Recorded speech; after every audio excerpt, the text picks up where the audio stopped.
And hello, everyone. This is the Flagler County Assist Landing Zone Training Refresher class.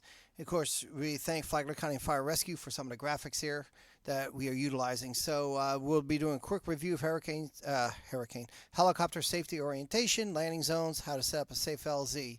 So safety, safety, safety. That's the most important thing with our landing zones, and training, teamwork, and all that stuff is what is essential for a safe operation.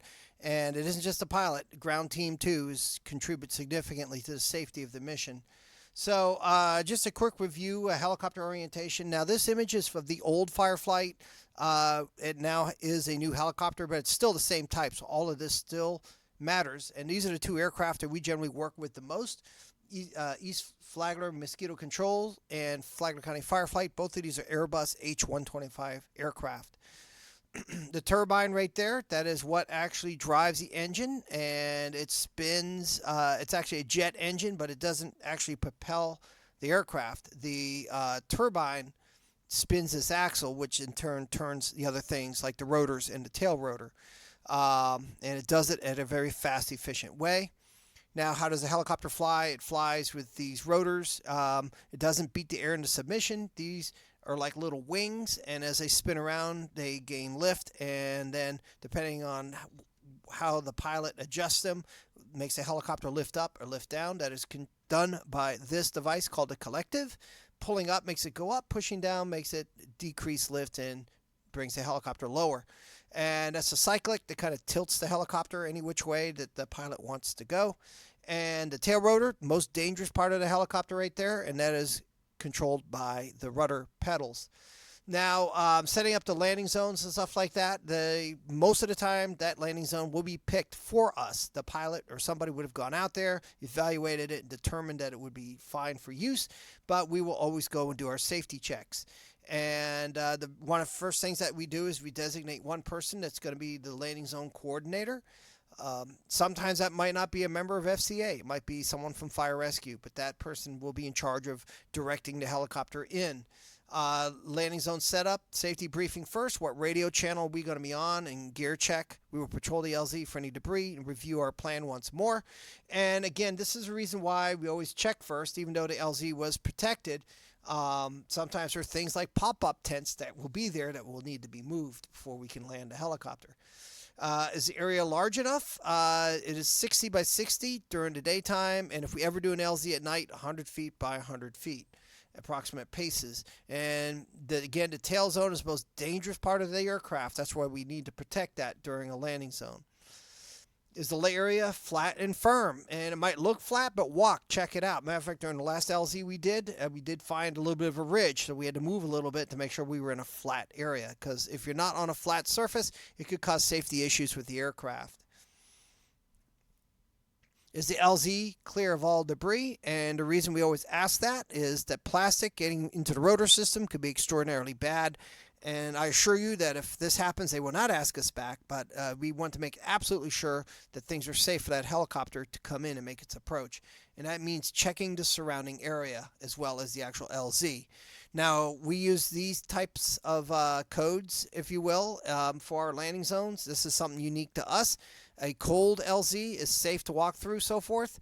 Hot LZ is when we lock the LZ down, and it must stay clear until the helicopter has landed, the blades have stopped rotating, and the LZ is safe, and we call it cold. And it will stay that way until it's time to depart. While the helicopter's coming in, keep your radio clear during LZ operations. Never approach your aircraft until all blades stop rotating. All LZ crew must have eye protection, all hats removed, any loose items secured, and avoid the danger areas around the aircraft.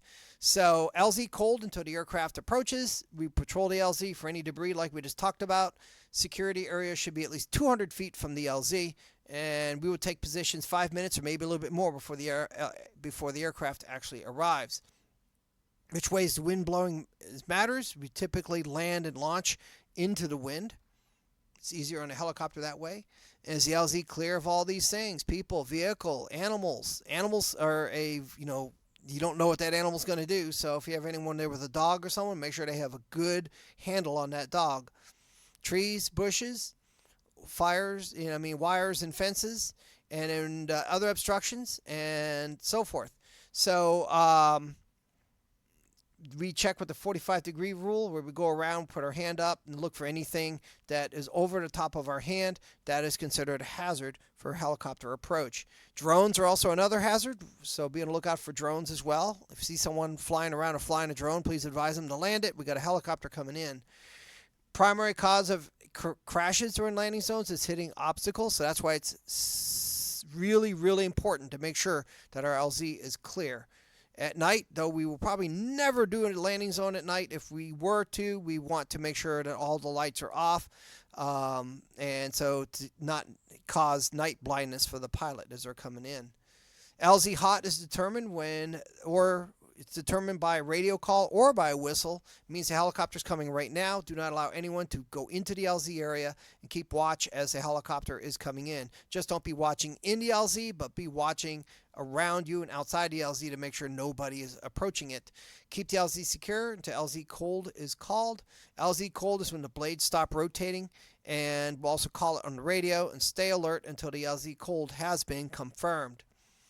Departure, again, safety briefing. We will once again do another safety briefing. What radio frequency and all that, we will generally use all the same stuff that we did as the arrival.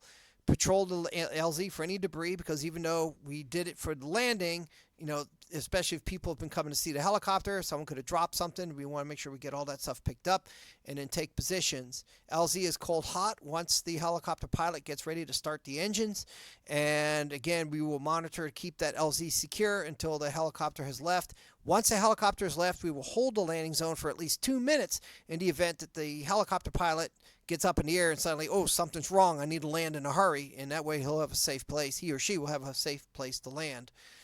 And some of the examples of some of the landing zones that we do in the aircraft that we have worked with. And it can only be done safely, and it cannot be done safely without a safe landing zone in coordination with the pilot and support staff. Again, remember the safe zones. This is probably something that none of us would ever have to worry about, but if one of us were ever to approach the helicopter while it's running, and that strictly would only be done if the pilot waves you to do it, and very likely will never ever have to, but just for information, the safe approach zones are here and here. Never ever ever never ever go around the tail. Again, though, don't ever approach the aircraft ever when it's running unless the pilot specifically points at you and waves you towards him or her. So question everything. Make sure you fully understand everything that's going on, and if you have a question, ask. And again, make sure you're staying up to date on the latest. Make suggestions to improve current conditions. That's one of the reasons why we do as well as we do, because we do just that. Safety is the highest priority. Always conduct yourself professionally. This is one of the most dangerous things that we can do, but at the same time, it's one of the safest because we follow all the rules and we follow all the protocols, and it's the safe altitude is the only way that we fly. Thank you for watching. And again, I want to thank Dana Morris for some of the graphics that were utilized here.